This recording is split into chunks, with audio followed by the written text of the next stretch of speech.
Queridos irmãos, vamos abrir a palavra de Deus no livro do profeta Daniel, capítulo 8. Hoje nós vamos dar prosseguimento à exposição que estamos fazendo no livro de Daniel já há várias semanas, desde o início do ano, e que nós interrompemos em alguns momentos especiais para mensagens mais específicas no Dia das Mães e em outras ocasiões que foram necessárias. No capítulo 8 de Daniel, a partir do verso 1, eu lhe convido a acompanhar a leitura da palavra de Deus, que será feita agora. No ano terceiro do reinado do rei Belsazar, eu, Daniel, tive uma visão depois daquela que eu tivera no início, a princípio. Quando a visão me veio, pareceu-me estar eu na cidade ou na cidadela de Suzã, que é província de Elão, e vi que estava junto ao rio Ulai. Então levantei os olhos e vi, e eis que diante do rio estava um carneiro, o qual tinha 2 chifres, e os 2 chifres eram altos, mas um mais alto do que o outro, e o mais alto subiu por último. Vi que o carneiro dava marradas para o ocidente, para o norte, para o sul, e nenhum dos animais lhe podia resistir, nem havia quem pudesse livrar-se do seu poder. Ele, porém, fazia segundo a sua vontade, e assim se engrandecia. Estando eu observando, eis que um bode vinha do ocidente, sobre toda a terra, mas sem tocar no chão. Esse bode tinha um chifre notável entre os olhos. Dirigiu-se ao carneiro que tinha os 2 chifres, o qual eu tinha visto diante do rio, e correu contra ele com todo o seu furioso poder. E vi-o chegar perto do carneiro, e enfurecido contra ele, o feriu, e lhe quebrou os 2 chifres, pois não havia força no carneiro para lhe resistir. E o bode o lançou por terra, e o pisou aos pés, e não houve quem pudesse livrar o carneiro do poder dele. O bode se engrandeceu sobremaneira, e na sua força quebrou-se-lhe o grande chifre, e em seu lugar saíram 4 chifres notáveis para os 4 ventos do céu. De um dos chifres saiu um chifre pequeno, e se tornou muito forte para o sul, para o oriente e para a terra gloriosa. Cresceu até atingir o exército dos céus. A alguns do exército e das estrelas lançou por terra e os pisou. Sim, engrandeceu-se até o príncipe do exército. Dele tirou o sacrifício diário, e o lugar do seu santuário foi deitado abaixo. O exército lhe foi entregue com o sacrifício diário, por causa das transgressões, e deitou por terra a verdade, e o que ele fez prosperou. Depois ouvi um santo que falava, e disse outro santo àquele que falava: até quando durará a visão do sacrifício diário e da transgressão assoladora, visão na qual é entregue o santuário e o exército a fim de serem pisados? Ele me disse: até 2.300 tardes e manhãs, e o santuário será purificado. Havendo eu, Daniel, tido a visão, procurei entendê-la. E eis que se me apresentou diante uma com aparência de homem.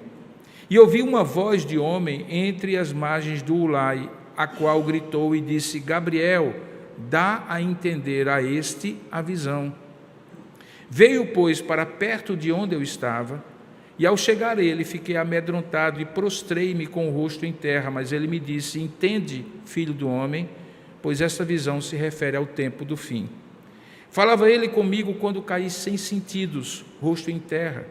Ele, porém, me tocou e me pôs em pé no lugar onde eu me achava, e disse: eis que te farei saber o que há de acontecer no último tempo da ira, porque esta visão se refere ao tempo determinado do fim. Aquele carneiro com 2 chifres que viste são os reis da Média e da Pérsia, mas o bode peludo é o rei da Grécia. O chifre grande entre os olhos é o primeiro rei. Aquele que foi quebrado, levantando-se 4 em lugar dele, significa que 4 reinos se levantarão deste povo, mas não com força igual a que ele tinha. Mas no fim do seu reinado, quando os prevaricadores acabarem, levantar-se-á um rei de feroz catadura e especialista em intrigas. Grande é o seu poder, mas não por sua força. Causará estupendas destruições, prosperará e fará o que lhe aprouver, destruirá os poderosos e o povo santo, e por sua astúcia nos seus empreendimentos fará prosperar o engano, no seu coração se engrandecerá e destruirá muitos que vivem despreocupadamente. Levantar-se-á contra o príncipe dos príncipes, mas será quebrado sem esforço de mãos humanas. A visão da tarde e da manhã que foi dita é verdadeira. Tu, porém, preserva a visão, porque se refere a dias ainda muito distantes. Eu, Daniel, enfraqueci e estive enfermo alguns dias. Então me levantei e tratei dos negócios do rei. Espantava-me com a visão e não havia quem a entendesse. Que Deus abençoe a sua palavra lida. Amém. Vamos pedir a Deus o entendimento da sua palavra e a iluminação do alto. Oremos. Ó Deus amado e querido Pai, a Tua palavra, Senhor, em alguns momentos é fácil de compreender, em alguns outros momentos não é tão fácil assim. E eis diante de nós uma das partes da Tua palavra em que precisamos, ó Pai, do discernimento do Teu Espírito para que, para além dos fatos da história que comprovam esta profecia, nós possamos compreender o que ela tem a ver conosco, a aplicação desta profecia para nós. E por isso nós te pedimos que, pela Tua misericórdia e graça, o Teu Espírito Santo que a inspirou e certamente deixou-a registrada para o nosso bem no dia de hoje, possa também iluminar o nosso coração, porque sem a Tua iluminação ficaremos por nossa própria conta. E a nossa inteligência não é capaz, a nossa razão não alcança aquilo que foi revelado ao Teu servo, nosso irmão Daniel. Por isso, abre o nosso entendimento, dilata a nossa compreensão e, principalmente, aplica ao nosso caso, à nossa vida, ao tempo presente, as lições que esse texto nos dá. Nós oramos assim, agradecidos, em nome e para a glória de Jesus Cristo. Amém. Recapitulando um pouco, porque já faz algum tempo que nós interrompemos a exposição. O livro de Daniel é dividido em duas metades, não simétricas. Do capítulo 1 ao capítulo 6, Daniel conta uma sucessão de eventos em que ele estava envolvido. Começa com o fato dele e dos seus amigos terem sido levados cativos para a terra da Babilônia. Era o período do Império Neobabilônico, em que Nabucodonosor foi o grande nome, a grande figura. Daniel é colocado neste império, toma uma decisão difícil, porque apesar de ser escolhido junto com seus amigos para fazer parte de uma elite de jovens que seria preparada para servir ao rei na sua corte, ele decide não contaminar-se com as finas iguarias do rei, mas preservar-se fiel ao Senhor. A partir daí, ele conta uma série de eventos em que esta decisão dele e dos seus amigos é posta à prova. Ele passa por situações em que ele e os seus amigos são colocados num momento em que eles decidem ou não servir a Deus ou servir aos interesses do rei. E diante daquela decisão, eles preservam o seu compromisso com Deus, e isso acaba sendo motivo e instrumento de influência dele sobre o rei. Fosse ele o rei Nabucodonosor, fosse ele o rei Dario, como é no final do capítulo 6. O único rei que passa pelo tempo de Daniel servindo aqueles dois impérios, o Império Neobabilônico e o Império Medo-Persa, que parece não estar comprometido, quebrantado com aquela visão e aquela influência espiritual bendita de Daniel, é o rei Belsazar. Ele é o último que é descrito no capítulo 6. É com ele, se você recorda bem, que acontece aquele fenômeno de na parede caiada do seu lugar, do seu palácio, aparecer uma mão escrevendo, dizendo que o seu reino lhe seria tirado. A grande razão é porque Belsazar havia ultrapassado todos os limites de afronta a Deus. Enquanto seu avô Nabucodonosor havia tirado, despojado aquilo que fazia parte dos tesouros do templo de Jerusalém, inclusive os utensílios que eram usados no templo para adoração a Deus, para as ofertas e tudo mais, Belsazar usa aqueles instrumentos, retirando-os da casa do tesouro para servir bebidas e comidas aos deuses e àquela farra que ele fazia naquele último banquete. Por conta disso, o reino dele é tirado, e os medos e persas que estavam ao redor da cidadela de Suzã, onde essa visão acontece, tomam naquela mesma noite e o reino ou o império neobabilônico se torna passado. Um novo império aparece, o Império Medo-Persa, com dois grandes personagens que vão aparecer aqui em outras partes da Bíblia. O primeiro, o rei Dario, e o segundo, o rei Ciro, que acaba sendo usado futuramente como instrumento para que o povo de Deus, depois de 70 anos, volte para a terra prometida, restaure os muros de Jerusalém e o templo de Jerusalém, como os livros de Esdras e de Neemias contam.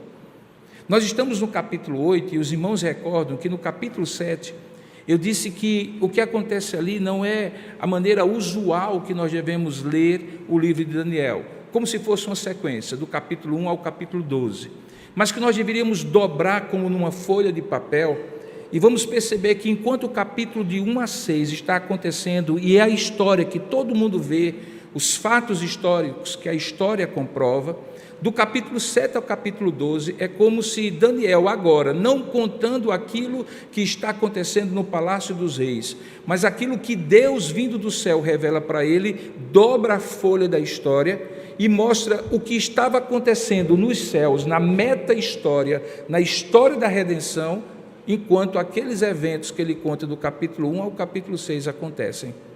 Então essa profecia do capítulo 7 descreve, em parte, aqueles momentos que aconteceram, que Daniel havia descrito do capítulo 1 ao capítulo 6. Mas agora a visão é outra, é o que Deus está fazendo enquanto os reis fazem o que fazem e enquanto Daniel reage e os seus amigos da maneira como eles reagem. O capítulo 7, então, se torna um divisor de águas. Ele representa o ponto de inflexão das narrativas de Daniel. Isso é tão claro que ele é o último capítulo em que a narrativa acontece na terceira pessoa do singular, quando Daniel está descrevendo como um narrador. A partir do capítulo 8, a partir do capítulo 7, Daniel começa narrando na primeira pessoa, como tendo agora a visão que Deus lhe dava. Do ponto de vista da linguagem, a partir do capítulo 1, verso 23, Daniel estava escrevendo em aramaico, e a partir agora do capítulo 7, ele volta a escrever, como no início do capítulo 1, em hebraico, e não para mais, e escreve até o capítulo 12. Tudo isso leva os comentaristas a entenderem que Daniel, de fato, está descrevendo dois momentos. O primeiro, do capítulo 1 ao capítulo 6, em que as coisas que estão acontecendo e que ele presencia e de alguma maneira está envolvido, são contadas. Como aconteceu a cova dos leões, como aconteceu a fornalha de fogo, como aconteceu o sonho de Nabucodonosor e assim por diante. Enquanto do capítulo 7 ao capítulo 12, ele está contando o que Deus está fazendo enquanto isso está ocorrendo do lado de cada eternidade na história. É justamente aqui que nós entendemos o capítulo 8.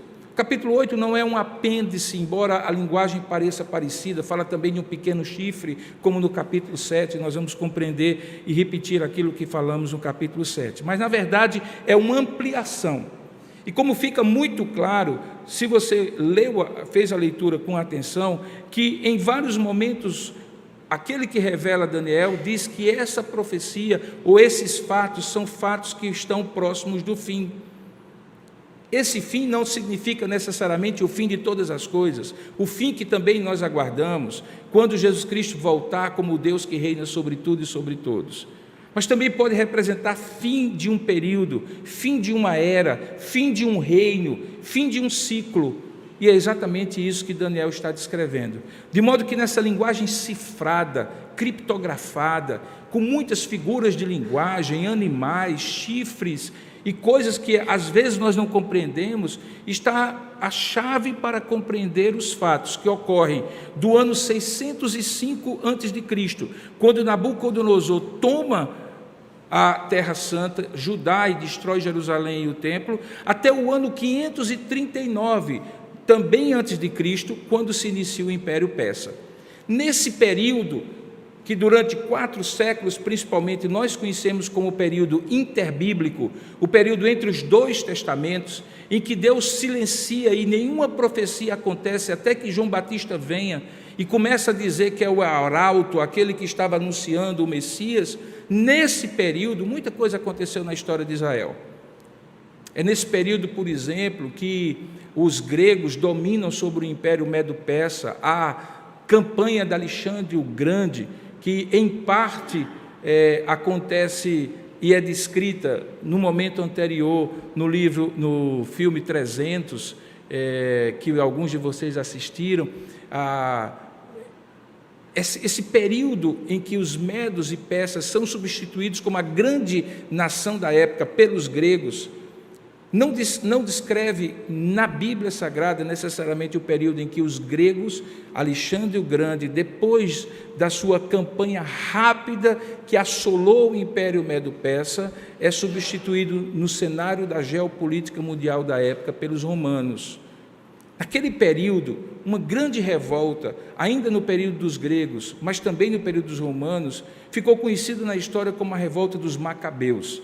Se você tiver a oportunidade de ir conosco na viagem a Israel, que estamos programando no ano que vem ou em 2025, você subirá à fortaleza de Massada, onde aconteceu um grande massacre, um momento em que os judeus preferiram dar a sua própria vida a se submeter ao domínio dos romanos. Foi um período sangrento, que é descrito em 4 livros apócrifos, que são os livros dos Macabeus, 1º, 2º, 3º e 4º aos Macabeus. Esses livros não são inspirados, mas são uma fonte histórica que comprovam muitos fatos da revelação do Antigo Testamento, e talvez em algum momento vale a pena você entender. Alguns comentaristas entendem, assim como eu também compreendo, que apesar do tema de Daniel ser o Deus que reina sobre tudo e sobre todos, e ele vai mostrando como cada rei vai se sucedendo, como cada império vai se sucedendo, mas ele continua firme servindo ao Deus que reina sobre tudo e sobre todos, há um tema que é correspondente, que é consequente a esse.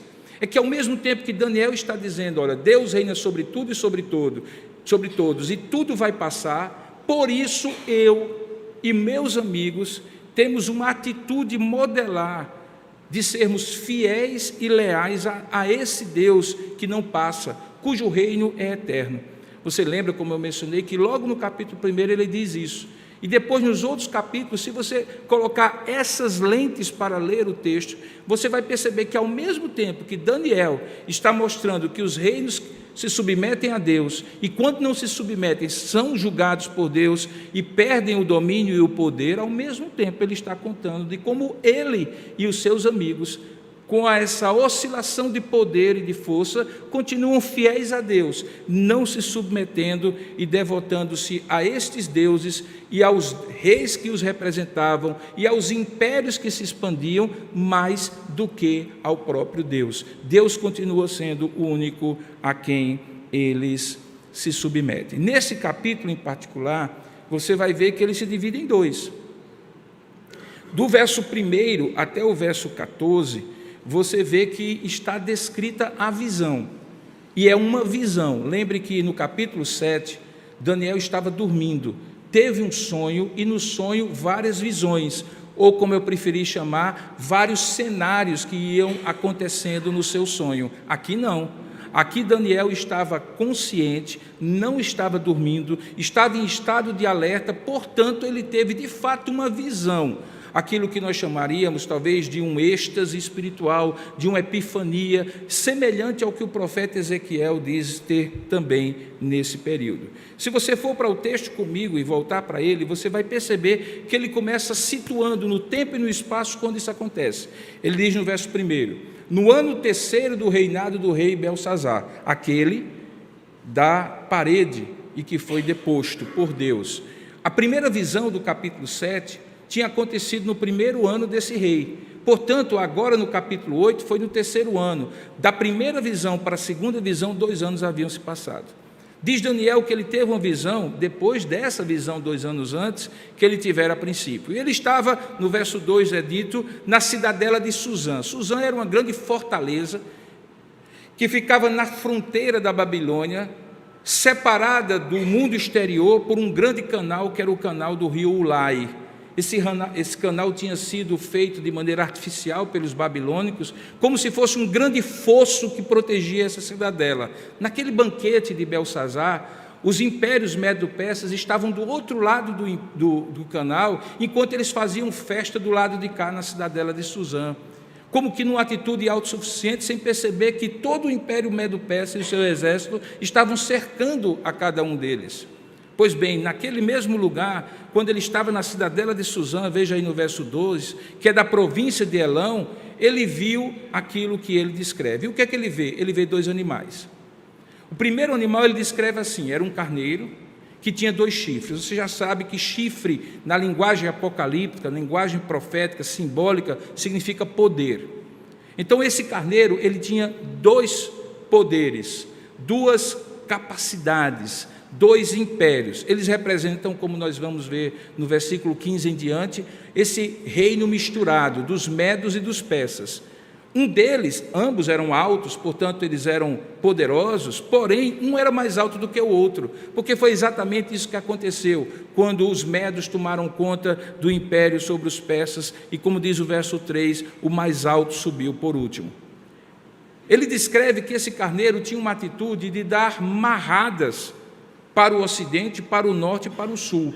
O único lugar para onde ele não dava era para o oriente. Por quê? Porque ele vinha do oriente. Se você olha o mapa, você vai ver que essa região fica de um lado virado para o ocidente e, portanto, eles estavam no oriente, quem vê o mapa pela frente.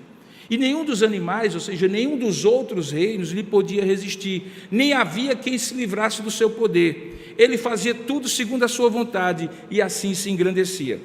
Enquanto ele estava observando esse animal, que caracteristicamente, como a gente vai ver a partir do verso 15, era o Império Medo-Persa, no tempo aparece um bode vindo do ocidente, portanto, do lugar para onde eles não estavam vindo, sobre toda a terra, mas sem tocar no chão. Os comentaristas dizem que esse sem tocar no chão refere-se à agilidade e à rapidez com que Alexandre o Grande, que é esse bode, como o texto lá na frente vai dizer, numa campanha muito rápida, destruiu e rompeu as barreiras do Império Medo-Persa e dominou aquele povo. Esse bode tinha um chifre notável. O chifre notável é Alexandre o Grande, que todos reconhecem, apesar de ter vivido tão poucos anos, como um dos maiores imperadores, por isso recebeu o nome de o Grande, e um dos maiores estrategistas de guerra que se conheceu na Antiguidade. Ele dirige-se, veja aí o verso 6, em direção ao carneiro que tinha os 2 chifres, e que ele tinha visto diante do rei, e correu com ele com todo o seu furioso poder. Agora imagine você e eu, num lugar qualquer, num tempo qualquer, de repente ser tomado por uma visão e ver esses animais. Se para você só ouvir lhe traz uma certa indagação, o que é que significa isso? Imagine para Daniel. Ele vê esse carneiro enfurecido contra o bode, ele o fere, verso 7, e lhe quebra os 2 chifres. Portanto, domina sobre os medos e persas, pois não havia força no Império Medo-Persa para lhe resistir. E o bode o lança por terra e o pisa com os pés, e não houve quem pudesse livrar o carneiro do podo deles. O bode, então, tendo o carneiro já morto, verso 8, se engrandeceu sobremaneira. O império de Alexandre o Grande tomou toda a região onde antes havia o Império Babilônico, onde antes havia o Império Medo-Persa. E na sua força quebrou-lhe o grande chifre, que era Alexandre o Grande. E saíram do seu lugar 4 chifres notáveis. A história diz que, como Alexandre o Grande morreu cedo e não deixou descendente, 4 dos seus generais, 2 em particular, Ptolomeu e Seleuco, se tornaram aqueles que lhe sucederam. E eles batalhavam entre si, e até que um deles prevaleceu sobre o outro na região onde havia a região de Judá, que foi o imperador ou o general Seleuco. Eles, dizem o texto, deles saiu um chifre, verso 9. Esse chifre pequeno, que se tornou muito forte para o sul, para o oriente, e veja para que região? Para a terra gloriosa, que é uma expressão que significa Jerusalém, a terra prometida, é dito pelos comentaristas como Antíoco Epifânio IV, que era descendente de Seleuco. Ele cresceu até atingir os exércitos dos céus. E por que ele é destacado? Porque até mesmo alguns dos exércitos, veja o verso 10, e das estrelas dos céus, lançou por terra e os pisou. Nessa linguagem figurada significa que ele afronta até os poderes celestiais e não apenas aos poderes humanos. Sim, diz o verso 11, ele engrandeceu-se até o príncipe do exército, dele tirou o sacrifício diário, porque é dito na história que Antíoco Epifânio profanou o templo de Jerusalém e impediu que sacrifícios fossem feitos. Para uma religião que era baseada nos sacrifícios para perdão dos pecados, isso significava a interrupção do culto a Deus e também da possibilidade de comunhão com esse Deus. E diz o texto no verso 11 que o próprio lugar do seu santuário foi derrubado, foi deitado abaixo. O exército, diz o verso 12, lhe foi entregue, o sacrifício diário por causa das transgressões, e ele deitou por terra a verdade. A verdade aqui se refere à Torá. Quando Antíoco Epifânio entra no templo, ele rouba os rolos da Torá, de modo que agora o povo nem tinha a Torá para lhe orientar, nem tinha os sacrifícios para se aproximar de Deus. É como se hoje alguém entrasse nesse lugar e dissesse assim: ninguém mais lê a Bíblia e ninguém mais pode orar. Isso era tão afrontoso para o povo de Deus que Antíoco Epifânio ficou conhecido naquela época como aquele que era abominável da desolação, ou seja, aquele que fez o que ninguém antes havia feito. Essa expressão vai aparecer lá em Mateus capítulo 24, usada por Jesus no sermão escatológico para representar de maneira plena a figura do anticristo. De modo que nós podemos dizer que Antíoco Epifânio provavelmente era uma prefiguração daquele anticristo que haverá de vir, do mesmo jeito que outras figuras do Antigo Testamento prefiguravam a pessoa do Messias. O texto diz que, em dado momento, Daniel, no verso 13, houve um santo. Não é um santo, Santo Antônio, São João, São Pedro. Essa é a expressão para designar os santos anjos do Senhor. Todas as vezes que no Antigo Testamento, com exceção daquele momento de Isaías capítulo 6, em que a palavra santa é repetida 3 vezes para dizer que ele é mais do que santo, ele é o Santíssimo, se referindo a Deus, todas as vezes no Antigo Testamento que se referia a santo, se refere a um santo anjo do Senhor. Aquele santo anjo falava e disse a outro santo, portanto é um diálogo angelical: até quando durará a visão do sacrifício diário e da transgressão assoladora, visão na qual é entregue o santuário e o exército, a fim de serem pisados? Então ele disse: até 2.300 tardes e manhã, e o santuário será purificado. Essa expressão do verso 14 permitiu que muitos formulassem uma espécie de cronologia dos últimos tempos, chamada pré-milenismo dispensacionalista, em que alguns chegam a datar o momento em que haverá certos episódios do Antigo Testamento. Muitos comentaristas, no entanto, entendem que essa parte aqui não significa um tempo cronológico exato de 1.000 ou 2.300 tardes e manhãs, porque se assim fosse, nós poderíamos até mesmo marcar a volta de Jesus, o que para nós é impossível. Tendo dito isso e acontecido isso, no versículo 15 em diante, Daniel então começa a receber a interpretação de Deus, porque ele procurou entender, verso 15, assim como nós procuramos entender quando lemos a Bíblia, e se apresentou diante dele uma pessoa como a aparência de homem. E ele ouviu uma voz de homem de entre as margens do Ulau, gritando e dizendo assim: Gabriel, dá a entender esta visão. Essa é a única de 2 vezes, uma delas no livro de Daniel e outra em outro lugar do Antigo Testamento, em que um anjo é nominado pelo nome no Antigo Testamento. Esse é o mesmo Gabriel, que é homem de Deus, assim é o significado do seu nome, ou Deus que se engrandece, também como um possível significado, que vai aparecer para a Virgem Maria e dar a conhecer a ela que ela será abençoada com um filho. É o mesmo anjo Gabriel. Alguns dizem que, com exceção de Miguel, que é conhecido e chamado na Bíblia por arcanjo Miguel, ou seja, um anjo acima dos anjos, numa espécie de hierarquia celestial, Gabriel é o anjo mais poderoso e o mensageiro por excelência de Deus. Por isso esse homem diz: Gabriel, dá a entender essa visão. E aí ele veio, como diz o verso 17, para perto de Daniel, e ao chegar, Daniel ficou tão amedrontado que prostrou-se com o rosto em terra, mas ele disse: entende, filho do homem, porque essa visão se refere ao tempo do fim. É a primeira vez que ele fala sobre isso. Esse tempo do fim permite então que a gente perceba que aqui nós temos aquilo que chamamos de um cumprimento imediato e um cumprimento pleno da profecia. Acontece com frequência na Bíblia. É aquele momento em que aquele povo que vai ler em primeira mão aquilo que a gente chama de leitores originais, destinatários originais dessa profecia, compreendem, à luz do seu momento, que essa profecia vai se cumprir na sua época, ou talvez algum pouco tempo depois, e ela se cumpre. quando Antíoco Epifânio profana o templo. Mas ela é plenamente cumprida, não na época deles, nem na época de Antíoco Epifânio, mas naquele dia em que, talvez alguns de nós vão ver, em que o próprio Anticristo se levantará, fazendo coisas piores até mesmo do que Antíoco Epifânio fez. Falava ele comigo, dizia Daniel, quando ele caiu sem sentidos, rosto em terra. A visão foi tão poderosa que ele desmaia na presença de Deus. Ele, porém, lhe toca, lhe põe em pé no lugar, diz assim: fique firme, que o resto eu vou lhe dizer agora. E ele então faz saber, no verso 19, o que haveria de acontecer no último tempo da ira, porque essa visão se refere ao tempo determinado do fim. É a segunda vez que ele fala sobre isso. E aí ele dá a tradução, ou melhor, a interpretação, que eu acabei de antecipar para vocês. Ele diz: aquele carneiro com 2 chifres que viste são os reinos da Pérsia e da Média e da Pérsia. O bode peludo é o rei da Grécia. O chifre grandes entre os olhos é o primeiro rei. O fato dele ter sido quebrado, levantando-se 4 em lugar dele, significa que 4 reinos se levantarão deste povo, de Alexandre o Grande, os gregos, mas não com a força igual a que ele tinha. E a força era tão desproporcional que eles logo são dominados pelos romanos, que se tornam depois o grande império da época.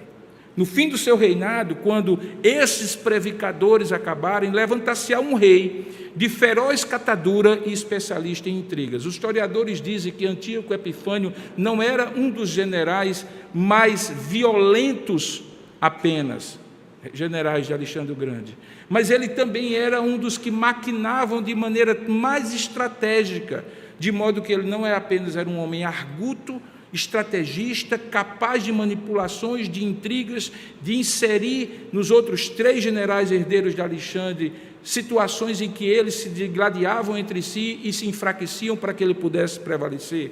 E é por isso que diz o texto que ele é esse rei de feroz catadura e especialista em intrigas. A descrição dele é que ele é grande em seu poder, mas não por sua própria força. E é muito curiosa essa expressão, mas não por sua própria força. Porque, como nós vamos ler lá no livro de Apocalipse, é dito que o falso profeta e a besta são insuflados no seu poder nos últimos tempos pela força do anticristo. Eles são figuras que aparecem diante de todos, mas por trás deles, o grande anticristo que haverá de vir, ele de fato é quem domina sobre tudo. Assim também era aquilo que acontecia com Antíoco Epifânio. Grande é o seu poder, mas não por sua própria força. Ele causará, diz o texto, estupendas destruições, prosperará, fará o que lhe aprouver, destruirá os poderosos e o povo santo. Nas suas astúcias, diz o texto, ele fará prosperar o engano, no seu coração se engrandecerá e destruirá muitos que vivem despreocupadamente. Levantar-se-ão contra até o príncipe dos príncipes, e aqui está se referindo ao próprio Deus, mas ele será quebrado, sem esforço algum, por mão humana nenhuma. E aí ele diz: a verdade é que a visão da tarde e da manhã que foi dita é verdadeira, porém tu preserva a visão, e pela 3ª vez ele diz, porque se refere a dias ainda muito distantes.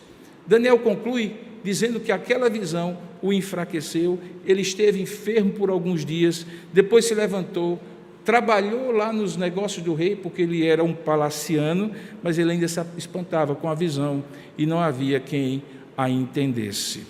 Queridos irmãos, esse texto ele tem interfaces claras com a história.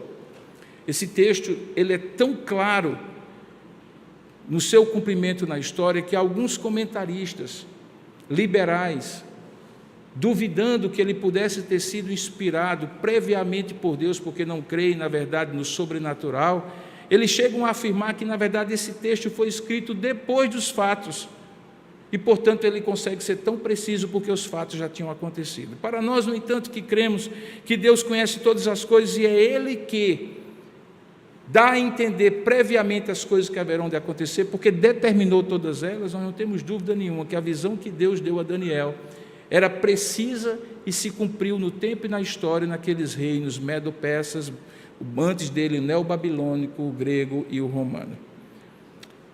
Qual é, ou quais são as grandes lições que nós podemos tirar desse texto?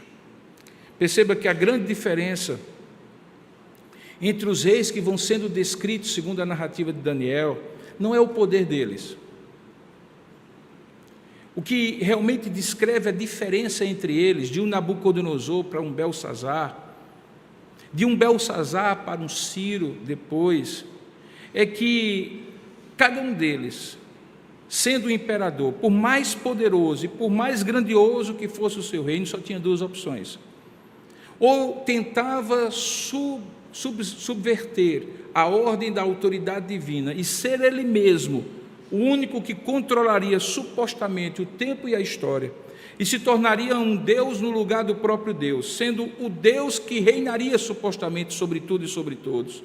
Ou então, aquele que, reconhecendo que o seu poder e a sua autoridade vinha de Deus, se submetia a Deus, quebrantado muitas vezes, e mesmo reinando na esfera de poder e de autoridade que Deus lhe havia dado, no entanto, reconhecia que Deus é o único que reina sobre tudo e sobre todos. Se você olhar direitinho, é exatamente esta distinção, o corte que é feito por Daniel e na sua profecia entre reis e reis. Em outras palavras, Daniel demonstrou que nunca poderá haver um imperador tão poderoso e um reino tão grandioso que não esteja sob o controle, debaixo, o controle do único Deus que reina sobre tudo e sobre todos. Não apenas o fim de cada reino e de seu rei chegará quando Deus quiser, mas nesse meio tempo, cada um daqueles reis, em última análise, estará servindo ao propósito divino, por bem ou por mal. Se reconhecer o soberano absoluto, como Nabucodonosor fez, ele dará glória a Deus, e Deus permitirá que ele reine durante o tempo que Deus quiser que ele reine. Mas se ele não fizer assim, e persistir na sua arrogância e na sua autossuficiência, logo será derrubado pelo próprio Deus, por uma intervenção do próprio Deus, e o seu reinado lhe será tirado. Essa é a história de Daniel. E o que é que isso diz respeito a nós? Em primeiro lugar, que nós devemos encarar com confiança em Deus e com absoluta serenidade toda mudança de poder no mundo, seja ela em que direção ela for. Porque, em última instância, se sucedem reinos e impérios, mas é Deus que reina sobre tudo e sobre todos. Como foi no passado, é no presente.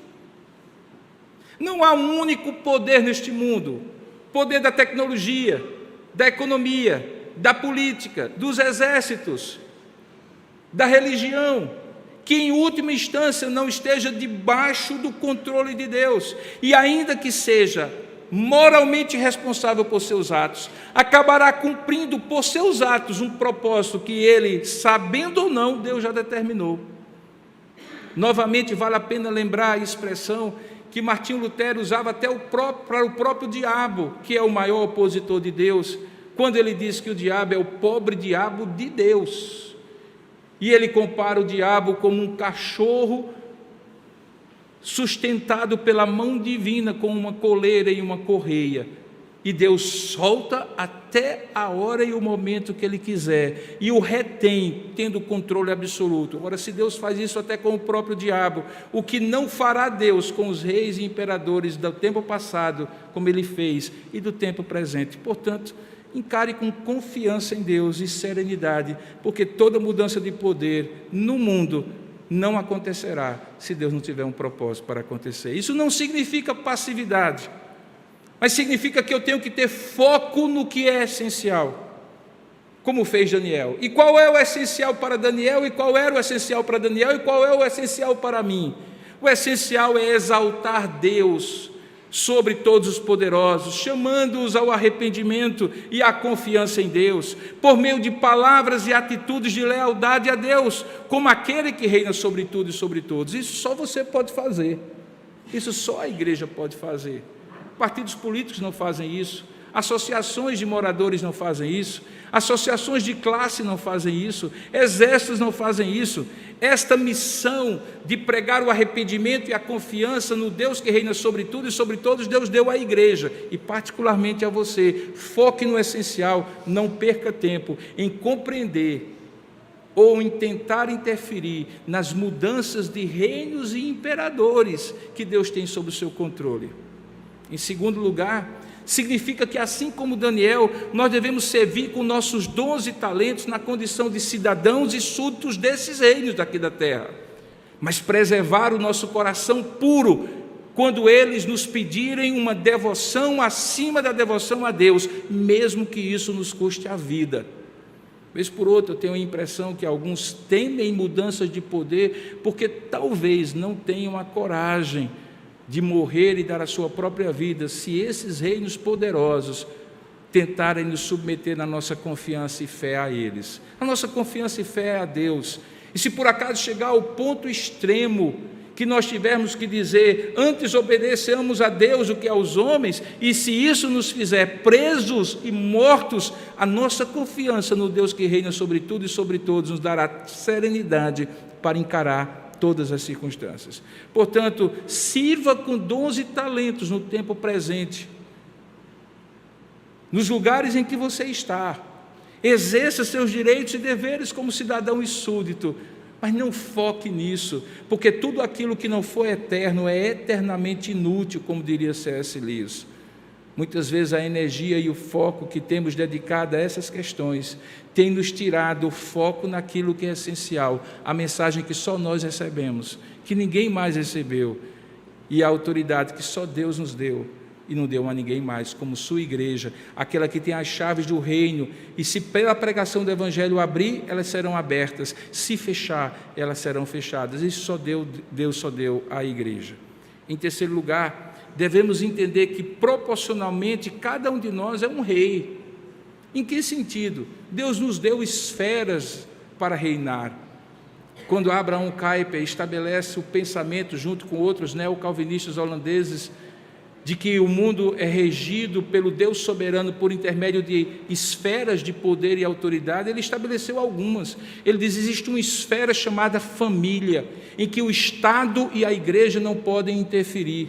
Existe uma esfera chamada igreja, onde a família e o Estado não podem interferir. E existe uma terceira esfera, que é a esfera do Estado e das instituições sociais, em que a igreja e a família não devem interferir. Podem influenciar, mas não cabe a elas reinar. Por isso que eu sou rei na minha casa. Por isso que você, que é líder da sua família, é rei na sua casa. Na proporção da autoridade que Deus dá a um governante da maior nação de uma época, Deus dá a você como líder da sua família. Deus dá aos líderes desta igreja e a qualquer comunidade local que se chama pelo seu nome. Deus dá a governantes e a pessoas que dirigem instituições para servir à sociedade. Deus sempre fez isso. Lembre que quando Deus cria todas as coisas e cria um jardim, Deus deu 3 mandatos ao primeiro casal, particularmente a Adão: o mandato espiritual, o mandato cultural e o mandato social. E deu a eles o poder de cuidar e guardar e dominar a terra. O que é isso senão exercício de autoridade? Hoje Ele dá a nós. Ele dá ao líder que chefia uma equipe no trabalho. Ele dá a um líder que chefia uma família. Ele dá a alguém que governa uma empresa. Ele dá a alguém que governa uma instituição quando recebe um cargo de confiança dos associados. Toda autoridade provém de Deus, esse é o significado, e deve ser exercida em temor a Ele, que é a autoridade maior, o Deus que reina sobre tudo e sobre todos.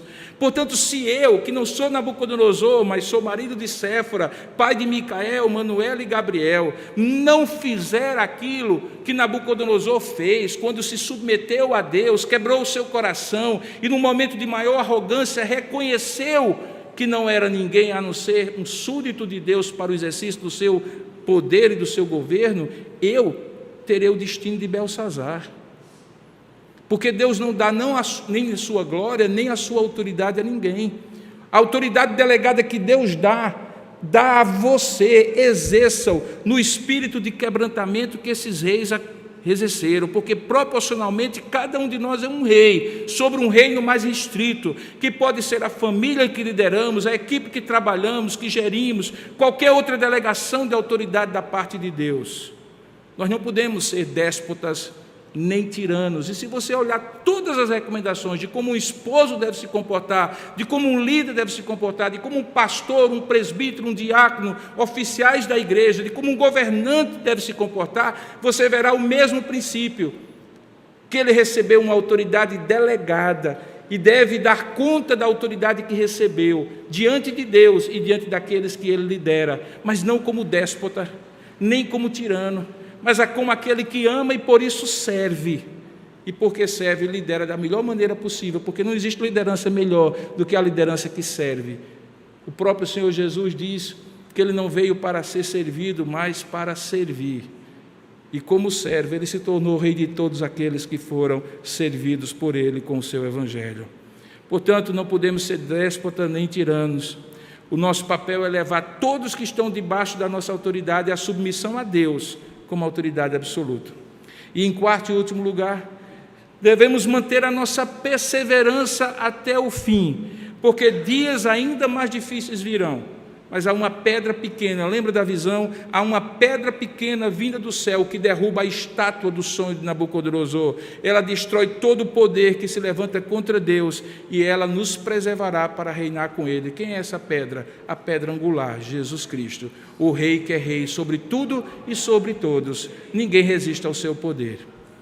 Recentemente, eu estive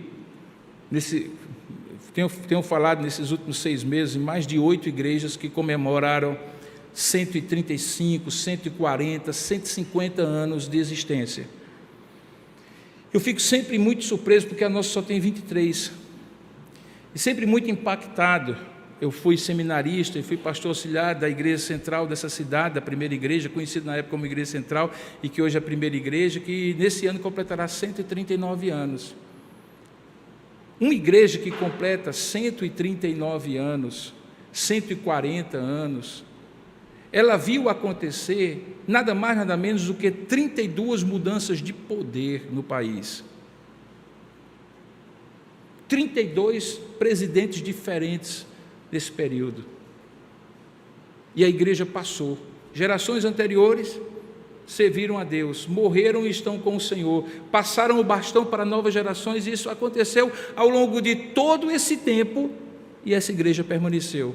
Algumas dessas igrejas estão no mesmo templo físico, no mesmo lugar em edificação desde o início, outras mudaram. Planos econômicos nesse país, houve tantos que a gente já perde a conta, moedas diferentes, a geopolítica global mesmo mudou tanto. Poderes subiram, desceram, tecnologias mudaram a ponto de hoje as pessoas temerem mais o que é virtual do que o que é presencial. O que é que permanece para sempre em tudo isso, queridos? O Deus que reina sobre tudo e sobre todos, que deu a você, assim como deu a mim, a Daniel e seus amigos no seu tempo, a nós no nosso tempo, o poder e a autoridade de reinar nas esferas de soberania e de autoridade que Ele nos deu. Debaixo do quê e debaixo de quem? Debaixo daquele que reina sobre tudo e sobre todos. Um dia, tudo isso passará.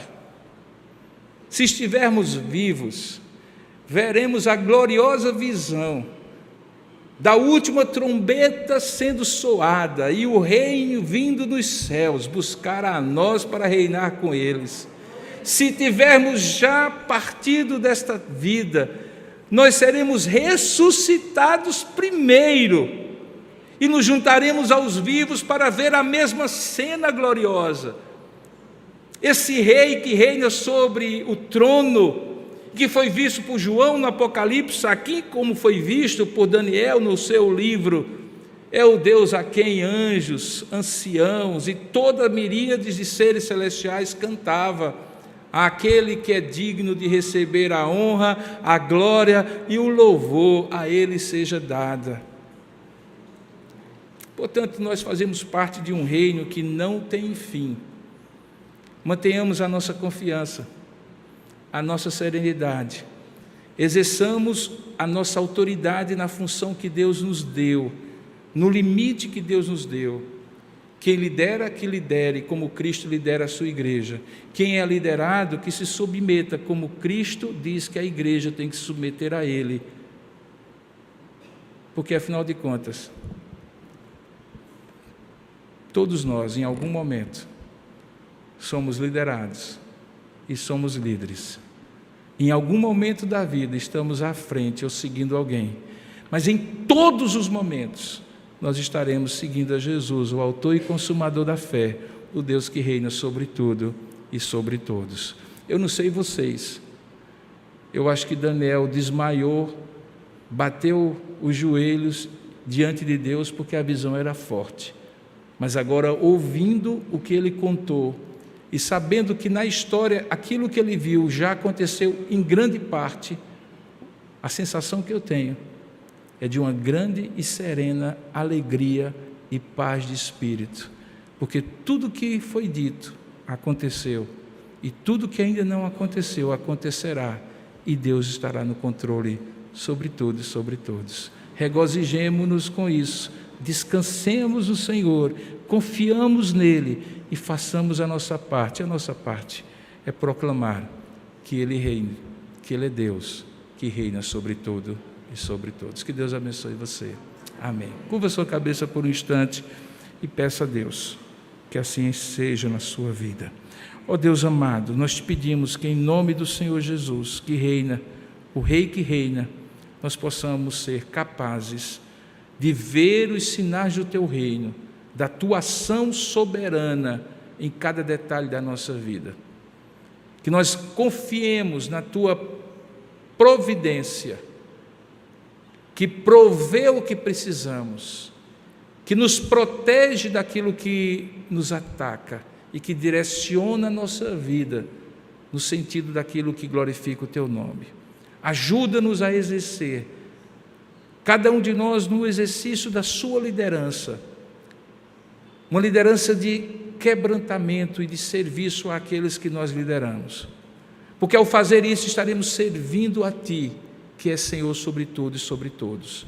Afasta do coração do Teu povo o medo, o receio, a preocupação, a tentativa vã de chamar a história para as próprias mãos e pela própria força do braço fazer aquilo que nós entendemos que deve ser, porque talvez nos bastidores da história Tu já tens escrito coisas que nós não conhecemos e que nós precisamos conhecer para lutar o bom combate, não com armas carnais, mas com armas espirituais e poderosas em Deus, para submeter sofismas e vãs filosofias e ideologias ao conhecimento e ao soberano poder de Cristo, o Rei que reina sobre todos.